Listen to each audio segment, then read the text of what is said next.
레위기를 한 단어로 요약하면요, 레위기는 거룩입니다. 거룩. 레위기는 이 규례와 율법이 나와 있는 말씀이지만 그 규례와 율법에 다양한 것을 적어놓은 이유가 뭐냐면 너희를 거룩하게 하기 위한 하나님의 수단들인 거예요. 근데 우리가 거룩이라는 단어를 들으면 어떻습니까? 굉장히 부담스럽고 경건한 느낌도 있지만 또 어떻습니까? 동시에 내가 거룩한 삶을 살고 싶어 하죠. 성도가 거룩한 삶을 원하지 않는 사람은 한 명도 없을 것입니다. 특별히 목사에게 이 거룩이란 단어는 매우 민감해요. 그래서 성도님들 중에 어떤 분이 우리 목사님 진짜 거룩한 분이잖아, 우리 목사님 진짜 거룩하신 분이야 라고 말하면 굉장히 기분이 좋아요. 그런데 우리 목사님은 거룩하기보다는 너무 세상에 관심이 많으신 것 같아, 세속적이야, 세속적으로 보이는 것 같아 라고 하면 작아지는 것 같고 왠지 내가 무슨 문제가 있는 것 같고 그렇습니다.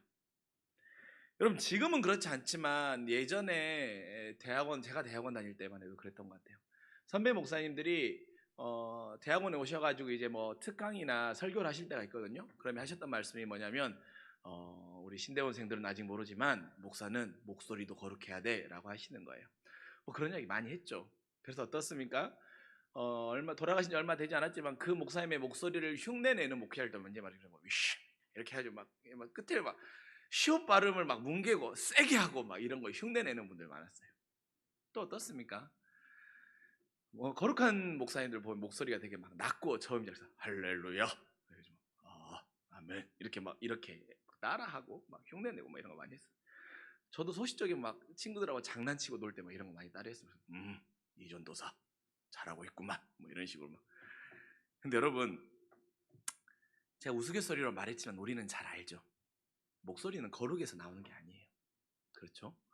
목소리가 거룩하다고 해서 거룩해지는 게 아니라 거룩한 삶을 살다 보면 그 목소리가 하나님 앞에 경건해질 수는 있지만 목소리로 해서 거룩이 나오는 건 아닙니다. 거룩은 우리의 삶에서 나오는 것이지요. 그리고 거룩은 누군가를 흉내내고 따라한다고 해서 잠깐 보일 수는 있지만 그의 삶이 온전히 거룩한 삶이 될 수 있는 건 아니에요. 그래서 하나님께서 오늘 또 우리가 읽은 레위기 19장의 말씀에 보면 특별히 레위기 19장엔 더 유독 강조하지만 나는 너희의 하나님이니 너희가 거룩하라, 너희는 거룩하라, 나는 너희의 하나님이다, 이렇게 말씀하시고 있는 그 말씀의 도전적인 의미가 우리가 무엇인지 알아보고자 합니다. 특별히 오늘 말씀을 통하여서 하나님과의 우리의 수직적인 관계에서 거룩, 또한 세상과의 수평적인 관계에서 거룩을 함께 알아보고자 합니다. 제가 맞추려고 한 건 아닌데요, 그 목사님이 지금 이번 주부터 이제 십계명의 설교를 하시잖아요.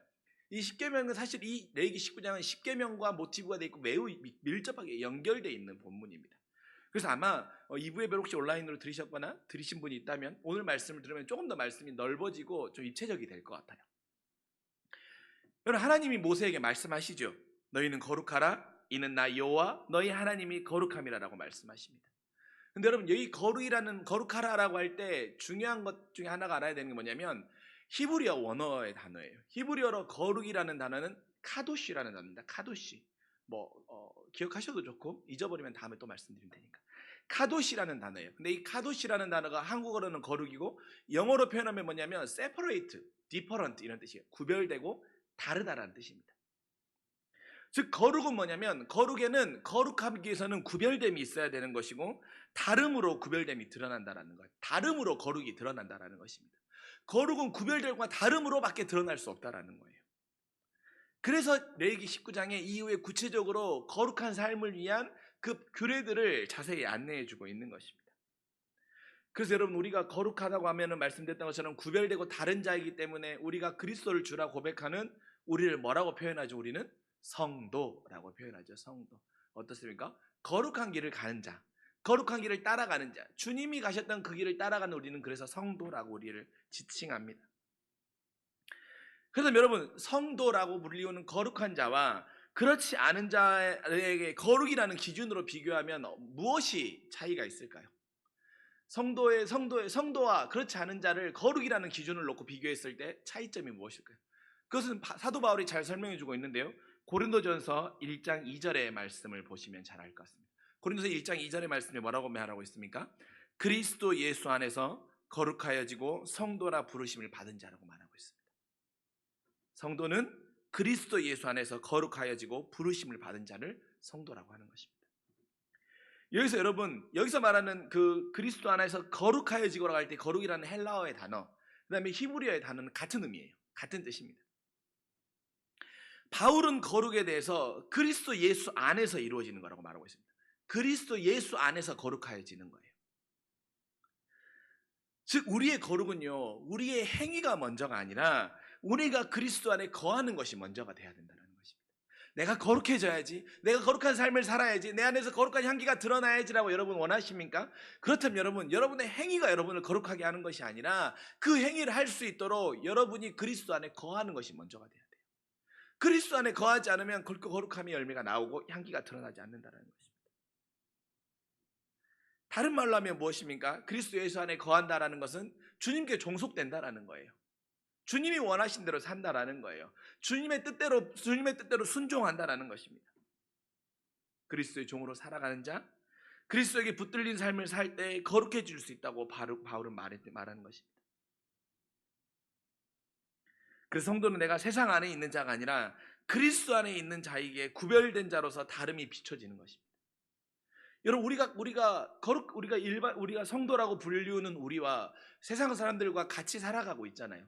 같은 세상 안에 살아가고 있는데 우리가 거룩한 자와 거룩되지 않은 자의 구별됨은 뭐냐면 우리가 그리스도 안에 거하고 있는지 없는지로 구별되는 거예요. 그거 외에는 우리가 그들과 서로 구별됨이나 다름이 드러나지가 않아요. 그리고 나서 나오는 행위의 열매가 오늘 말씀에 나오는 열매들이 되는 거죠. 근데 오늘 표현이 좀 재밌습니다. 너희는 거룩하라. 이는 나 여호와 하나님이 거룩함이니라 라고 말씀하고 있잖아요. 너희는 거룩하라라고 말해요. 거룩하여지기를 원하노라가 아니라 거룩하라고 하고 말하고 있습니다. 명령하고 있는 거죠. 영어 성경에도 그렇게 표현되어 있더라고요. 거룩하라라고 해서 be holy라고 표현되어 있더라고요. 명령으로. 또 다른 영어 표현이 이렇게 표현되어 있더라고요. You must be holy라고 되어 있더라고요. 너는 거룩해져야만 한다라는 거예요. 반드시 거룩해져야 된다라는 거예요. 무슨 말입니까? 성도가 거룩한 삶을 사는 것, 그리스도 예수 안에 거함으로 인해서 그 열매의 향기가 드러나는 것은 선택이나 의무가 아니라 당연한, 꼭 해야 되는, 꼭 필수적인 거라는 것입니다. 권면의 문제가 아니라 의무라는 거예요. 내가 그리스도를 주라 고백하고 주님이 나의 아버지 되시고 내가 구원받은 자라고 고백한다고 하면 우리의 거룩은 선택의 문제가 결코 될 수 없다라는 것입니다. 우린 착각해요. 저도 마찬가지고. 내가 다음에 거룩해지면 되지, 내가 조금만 거룩하면 되지. 아니에요. 오늘 말씀은 분명히 말하는 거예요. You must be holy. 너는 반드시 거룩해져야 된다는 거예요. 주님이 명령하고 있는 거예요. 그렇게 어떻습니까? 우리 인생 가운데 자꾸 우리가 돌아보고 우리 인생 가운데 자꾸 기도하고 또한 주님께 맡겨야 되는 것은 무엇입니까? 우리의 거룩을 가로막는 것들이에요. 그래서 여러분, 제가 설교 때 몇 번 강조해서 말하지만 성도에게 정말 중요한 건 물음이에요. 물어야 돼요. 하나님, 내가 하나님 앞에 거룩을 가로막고 있는 것, 그리스도 안에 거하는 것을 가로막고 있는 것들이 무엇입니까? 그리스도 안에 거하지 못하도록 나를 붙잡고 있는 것들이 무엇입니까? 라고 하나님께 계속 물어야 돼요. 그 묻고 물음을 통해서 얻어지는 답을 십자가 앞에 맡기고 또한 결단하는 것이 거룩해져 가는 과정입니다. 내가 그리스도 예수 안에 거하겠습니다라고 입술로 고백하는 것이 아니라 그 물음이 뒤따라와야 된다는 거죠. 그렇게 여러분, 거룩은 결코 선택의 문제가 아니고 권면의 문제가 아니고 성도에게 하나님이 말씀하신 분명한 명령임을 기억하기를 원합니다. 그러면서 말씀하시죠. 거룩해져야 되는 이유가 무엇입니까? 내가 거룩하니까 너희도 거룩해져야 된다는 거죠. 너희 하나님이 거룩하기 때문에 너희는 반드시 거룩해져야 된다는 것입니다. 그런데 여러분, 왜 하나님은 내가 거룩하니까 너희도 거룩해져야 된다고 하실까요? 여러분, 저는 사실 이 말씀이 좀 무거워요. 하나님의 거룩을 사실 세상 사람들이 하나님의 피조물이 따라간다? 저는 불가능하다고 봅니다. 우리가 어떻게 하나님의 거룩의 자리까지 미칠 수 있겠습니까? 그건 교만이지요. 그럴 수 없다고 생각해요. 근데 왜 하나님은 내가 거룩하니까, 나도 거룩하니까 너도 거룩해야 돼 라고 말씀하고 있잖아요. 이유가 무엇일까요? 여러분, 이것은 그 본문에 쓰여 있는 그 단어를 보면 더 의미가 명확해집니다. 여기서 너희 하나님이라고 하는 쓰는 단어를 보면 좋은데요. 너희 하나님이 거룩하기에 너도 거룩하라고 했다고 했잖아요. 그래서 너희 하나님이라고 하는 하나님이라고 쓰는 단어는 뭐냐면 아도나이라는 단어를 쓰고 있습니다. 특별히 아도나이라고 하는 거예요. 그래서 그래서 뭐 카도시 아도나이 이렇게 쓰고 있거든요. 이 아도나이라는 단어를 영어로 표현하면 뭐냐면 로드예요. 로드. 주님이라는 거예요. 주님. 완벽함과 전지전능함을 표현할 때 로드라고 씁니다. 그러니까 다양한 신을 표현할 때 솜자로 가시라고 쓰기도 하고 god라고 하는 절대자를 쓸 때도 말하지만 전지전능한 분, 그 다음에 우리가 정말 세상에 무엇도 엄접할 수 없는 그 존귀하고 영화로운 분을 표현할 때 나의 주님이라고 하면서 로드라는 단어를 쓰는 겁니다. 근데 그렇게 표현되어 있어요. 왜입니까? 당시에는 목사님도 그 십계명 설교하시면서 말씀하시지만 당시에는 정말 이스라엘 민족 안에 너무나도 많은 신들이 있었던 거예요. 왜입니까? 이들이 광야를 걸어가다 보고 이방의 많은 문화들을 접하다 보니까 정말 다양한 신들이 그들의 문화 안에 스며들어왔던 것입니다. 거룩이 없다는 것은 구별됨이 없다라는 거예요. 무슨 말이냐면 그 당시에 이방의 신들은 구별됨이 없는 거예요. 네가 원하는 것, 너의 욕망을 충족시켜주는 것, 너의 원하는 바라는 것들을 어떤 수단과 방법으로 채워주기 위한 수단으로 우상과 이방의 신들은 구별이 없는 거예요. 그래서 하지 말라는 것보다는 하라는 것이 훨씬 많은 거예요. 그럼 하나님은 어떻습니까? 여러분, 하나님의 전지전능하심과 하나님의 거룩은요, 구별됨으로 나타나는 것입니다. 하나님의 거룩은요, 세상의 신들과 세상의 우상들은 구별되지 않음으로 자신의 신의 존재를 드러내고 있지만 우리 아버지 하나님, 전능자시가 되시고 거룩하신 하나님은 구별됨으로, 하지 않음과 정결하심과 거룩하심으로 우리 하나님의 유일하심과 전지전능이 드러나고 있는 것입니다. 그 대표적인 것이 무엇입니까? 그래서 하나님이 7번째 날에는 쉬라고 하신 거예요. 안식의 날에는. 사실 이 안식의 날에 대한 설명을 하려고 하면 이것도 사실은 굉장히 많은 시간이 필요하거든요. 여러분, 안식일은 결코 일요일이 아닙니다. 무슨 말씀이냐면 이스라엘에 가면 어떻습니까? 이스라엘은 지금도 안식일을 지키잖아요. 그럼 이스라엘은 어떻습니까? 안식일은 일요일이 아니에요. 그들은 언제입니까? 금요일 저녁이 시작하면서 그 다음 넘어가는 날이 안식일이에요. 그러니까 여기서 말하는 안식일은 우리가 말하는 월화수목금토 일의 일요일이 아니라 7번째 날인 거예요. 완전수가 된 하나님이 7번째 날에 구별하셔서 하나님은 안식일을 정하신 거예요. 근데 당시에 이 구별되는 날에 대한 개념들이 점점 무너졌던 것입니다. 그냥 뒤에 이제 여러분과 나누겠지만, 이처럼 하나님은요, 구별로 다름과 유일성을 증명해 보이셨어요. 그러면서 나와의 언약을 맺으신 거예요.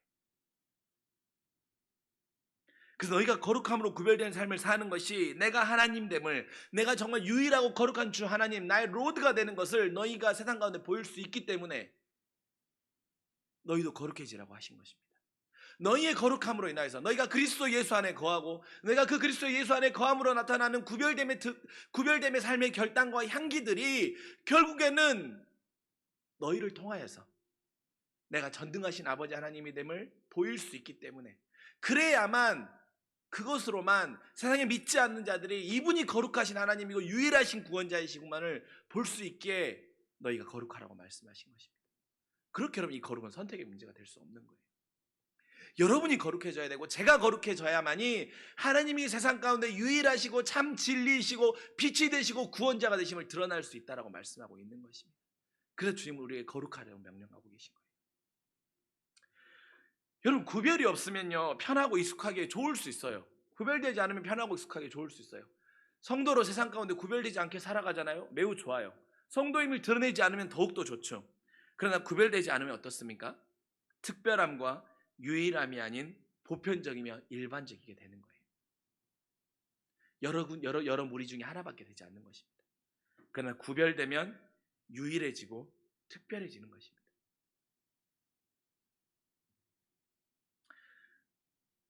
그리고 그 구별된 자는 구별된 자의 자긍심이 있는 거예요.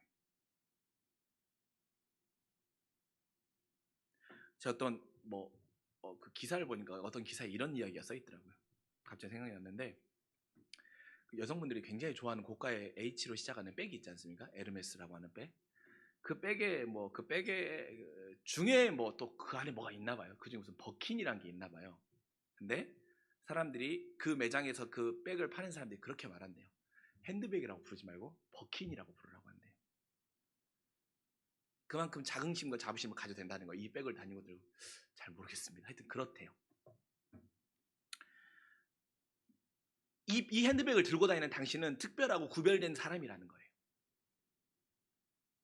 자, 여러분, 우리가 구별되면요, 우리가 구별됨의 삶의 명령에 순종하며 이렇게 살아가잖아요. 그럼 우리도 세상 가운데 이렇게 사람들이 볼 때 특별한 사람으로 보이는 거예요. 저 예수쟁이가 아니라 그리스도인이구나, 성도이구나, 이게 드러나요. 구별될 때만 드러날 수 있어요. 구별되지 않고는 결코 드러날 수 없어요. 그러나 구별되며 살아가는 것은 쉽지 않습니다. 보편적으로 살아가는 게 쉬워요. 말씀드렸잖아요. 성도임을 드러내지 않고 살아가면 쉽다니까요. 그래서 술자리 가면 그냥 사람들하고 어울려서 술 한잔 마시는 거 당연하게 하면 되고, 사람들 욕할 때 같이 욕하고, 사람들 나쁜 짓 할 때 같이 나쁜 짓 하면 드러내지 않으니까 괜찮아요. 그건 어떻습니까? 성도로 구별되면서 하나님 앞에 하나님의 거룩을 가로막는 것들 내가 하지 않고, 내가 멀리하고 나의 거룩을 지키기 위해 내가 몸부림치면서 그리스도의 안에 거하면 어떻습니까? 제한되는 것들이 많지만 사람들은 그 제한되는 삶을 살아가는 나를 보면서 저 사람은 성도구나, 특별한 사람이구나, 저 사람은 어떻게 세상을 넘어서는 저 삶을 뛰어나게 살아갈 수 있지, 거룩한 자구나 라고 말한다는 것입니다. 그때 우리 하나님 높여지는 거예요. 그것이 바로 성도의 의무이며 성도의 최종 목적이 아니겠습니까? 그러면서 하나님은 모세에게 거룩을 명령하시면서 수직적인 거룩과 수평적인 거룩을 말씀하세요. 먼저 우리 수직적인 거룩에 대해 한번 알아봅시다. 수직적인 거룩은 뭐냐면, 주님께서도 우리 마태복음 22장 37절에서 39절의 말씀을 말씀하시잖아요. 뭡니까? 하나님을 사랑하고 내 이웃을 내 몸과 같이 사랑하라고 말씀하셨잖아요. 하나님을 사랑하는 것은 수직적인 거룩이고, 내 이웃을 내 몸과 같이 사랑하는 것이 수평적인 거룩입니다. 그렇다면 하나님이 수직적인 거룩으로 명령하신 것들이 무엇이 있습니까? 첫째는 우리 이 말씀에, 오늘 읽은 말씀에서 추려봅시다. 첫 번째 무엇입니까? 안식일을 지키라는 거예요. 나의 안식일을 지키라. 아까 말씀드렸습니다. 안식일은 창조의 날이 끝나고 7번째 되는 날이었어요. 그렇죠? 하나님께서 6째 날까지 창조하시고 7번째 되는 날이 안식일이었습니다. 근데 여러분, 하나님이 안식일을 지키라고 말씀하시면서 뭐라고 앞에 수식어를 붙이십니까? 나의 안식일이에요. 이 날은 나의 날이라는 거예요. 나의 날을 구별하라는 거예요. 일주일 중에 하루가 아니라 하나님을 위한 특별한 날로 구별하라는 거예요. 그래서 그 특별함으로 구별하기에 안식일에는 이것도 하면 안 되고 이것도 하면 안 됐던 거예요. 왜? 온전히 하나님께만 집중하라고. 그러나 이것이 율법이 되고 이것이 의미는 사라져버리니까 어떻게 됩니까? 이걸로 사람들을 정죄하게 됐던 것이죠. 그렇게 여러분, 하나님께서 나의 안식일을 지키라고 하시면서 안식일에 구체적으로 매뉴얼을 주시죠. 그 대표적인 것이 무엇입니까? 출애굽기 20장 10절에 나온 말씀이죠. 뭡니까? 너나 내 아들이나 내 딸이나 내 남종이나 내 여종이나 내 가축이나 내 문 안에 머무는 객이라도 아무 일도 하지 말라고 말씀하셨어요. 또 신명기 5장 13절에도 당일한 말씀이 나옵니다. 뭡니까?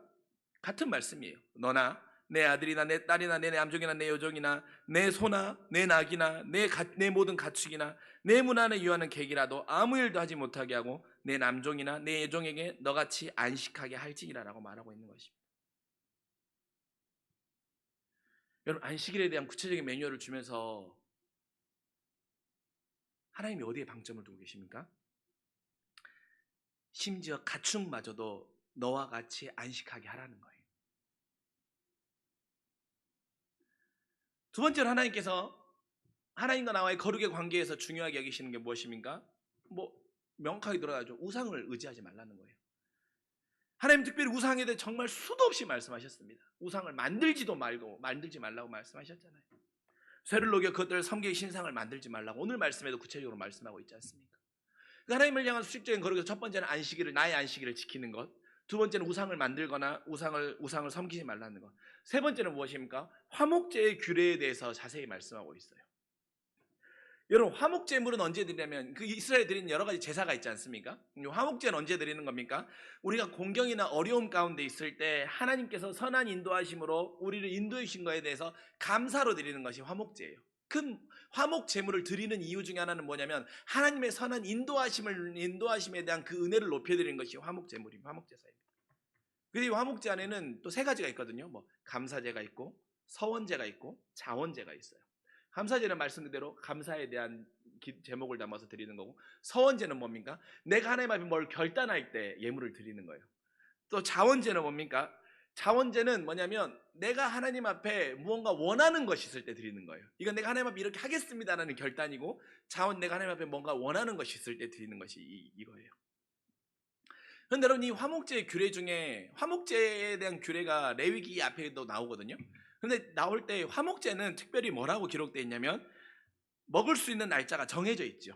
원래 보통 드린 제물은 어떻습니까? 그날 넘기면 안 되잖아요. 그런데 화목 제물은 3일이 되기 전까지 먹어야 된다고 이렇게 나와 있지 않습니까? 그것을 지키지 않으면 기쁘게 드린 제사가 되지 않을 뿐만 아니라 성물을 더럽힌 죄에 대한 대가를 톡톡히 치를 거라고 말합니다.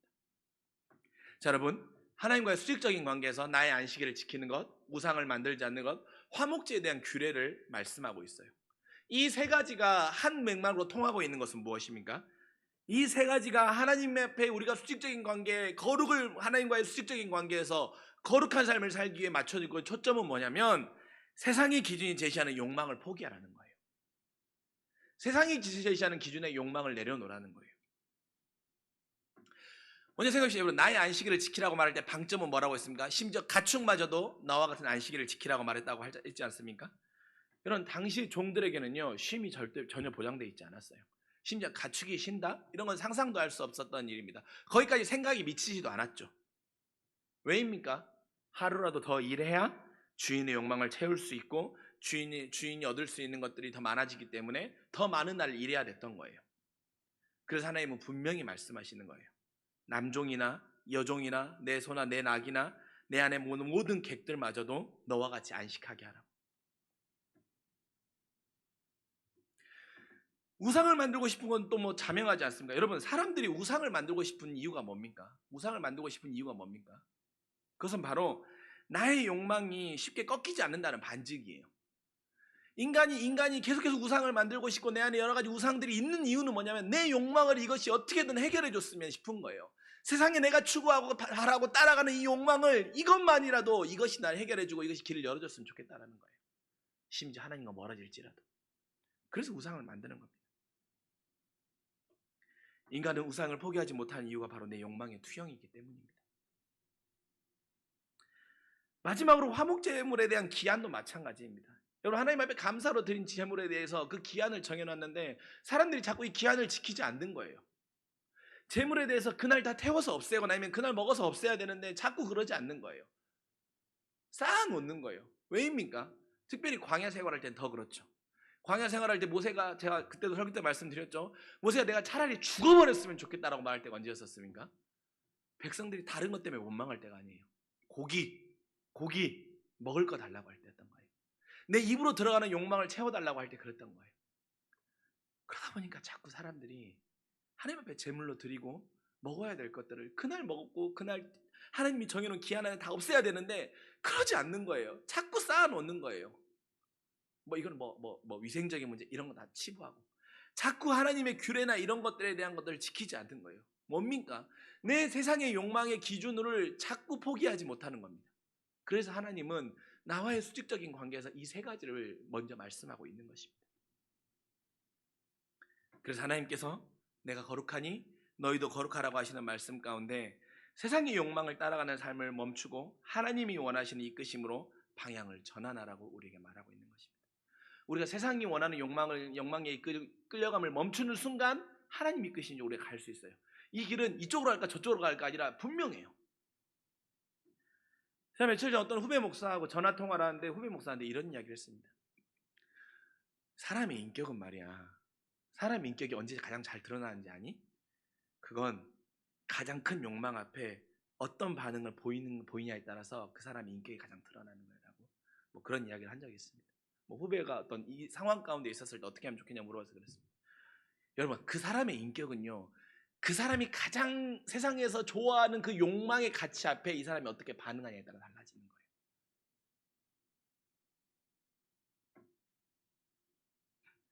우리가 하나님 앞에 거룩하기를 원한다면 우리도 세상의 욕망 앞에 보이는 내 반응을 보면 알 수 있어요. 그건 여러분 예배 드리면서 보이는 태도와는 또 다른 문제예요. 여러분이 저와 대화를 나누면서 보이는 태도와는 다른 문제예요. 정말로 철저하게 여러분이 하나님과 여러분 앞에서만 알 수 있는 문제인 거예요. 세상의 욕망 앞에 여러분이 보이는 반응은, 돈 앞에 보이는 여러분의 반응, 세상의 쾌락 앞에 여러분이 보이는 반응, 분노 앞에 보이는 여러분의 반응, 그 욕망이 우리의 거룩의 척도임을 여러분 기억하셔야 됩니다. 그래서 하나님은 세상을 향한 내 욕망의 방향을 돌려 하나님의 규례와 명령의 깊이가 깊어지는 선한 욕심들이 우리의 삶 가운데 열매 맺기를 원하셨던 거예요. 그래서 여러분, 레위기에는 이렇게 매우 자세하게 써놓은 거예요.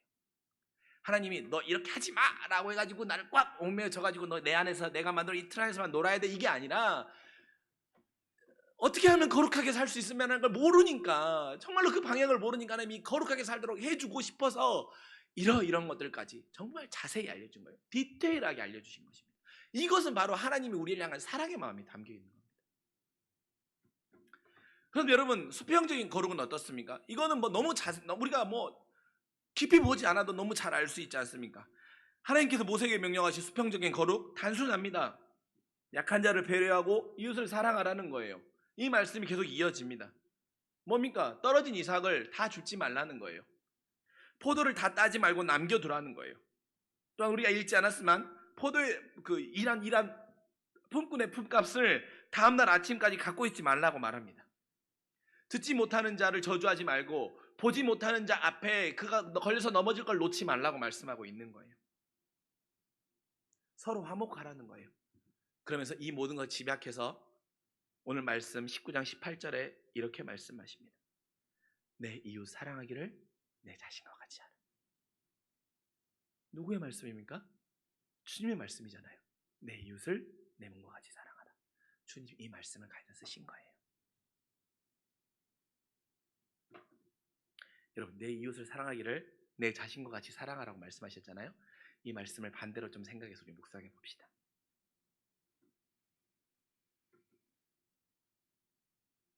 중요한 부분 중에 하나인데요, 나를 사랑하지 않는 사람은 내 이웃을 사랑할 수 없어요. 무슨 말씀이냐면 내 안에 사랑이 충만해야 이웃을 사랑할 수 있어요. 내 안에 사랑이 충만해야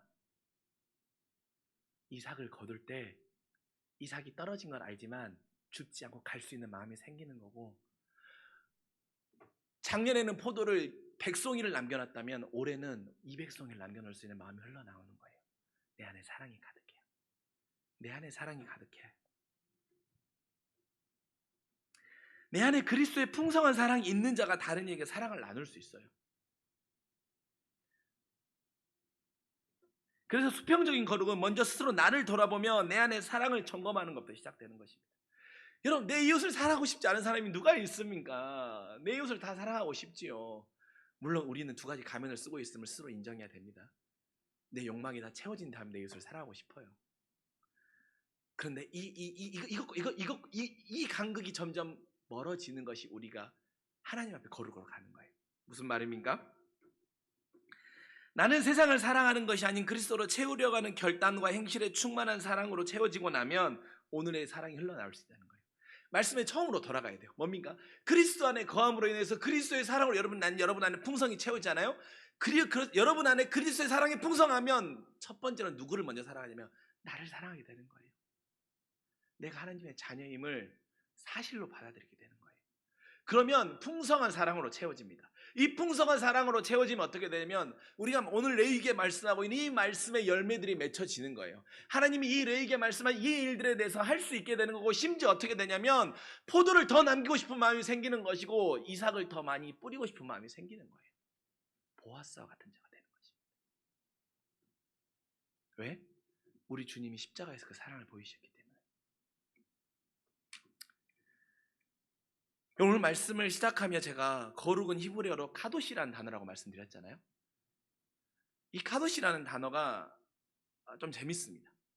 이 단어에 대한 의미로 오늘 말씀을 한번 맺어보고 싶어요. 여러분이 카도시라고 하는 단어가 있잖아요. 이 단어에 모음만 바꿔서 읽으면, 히브리어는 원래 모음이 없거든요. 근데 읽기 위하여서 모음을 붙여서 써요. 근데 이 카도시라는 단어에 모음을 붙여서 써가지고 읽어가지고 코데시 죄송합니다. 몸을 붙여서 코데시라고 읽을 수 있고요. 이 카도시라는 단어 앞에 여성을 의미하는 단어가 있거든요. 마라고 하는데 이걸 붙이면 케데샤가 됩니다.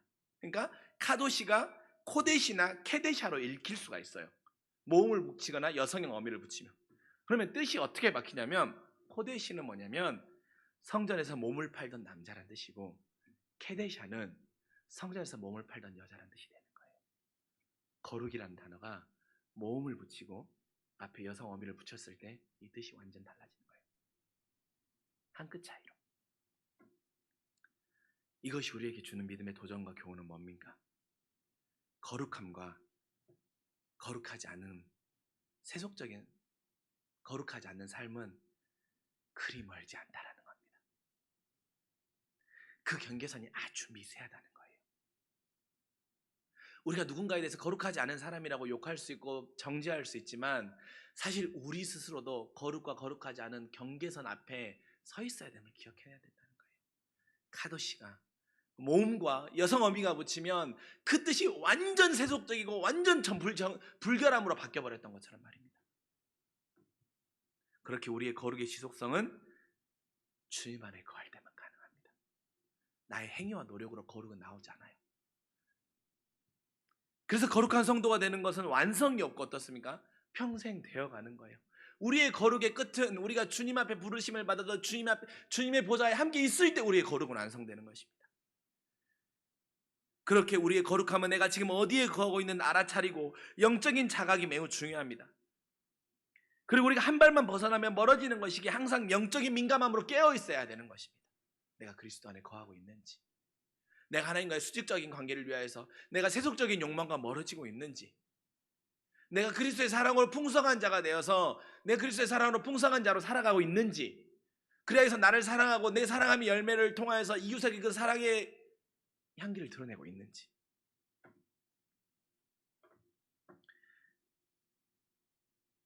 소망하기는 10월을 열어가며 우리가 거룩과 그렇지 않음의 경계선에 서 있음을 기억하며 나는 지금 어디에 거하고 있는지를 먼저 돌아보기를 원합니다. 그리고 질문합시다. 내가 거룩해지지 못하도록 가로막고 있는 것들이 무엇인지. 그것들 그리고 십자가 앞에 내려놓을 수 있기를 원합니다. 그럴 때 내려놓았기에 비웠기에 거기에는 그리스도의 풍성한 사랑으로 채워질 것입니다. 성령께서 여러분을 채우실 것입니다. 그 풍성한 사랑으로 채워져서 10월 한 달 거룩함의 열매를 맺어가고 그리스도를 닮아가고 십자가의 길을 따라가는 기억복된 주의 자녀들이 되시길 주님의 이름으로 간절히 소망합니다. 기도하겠습니다.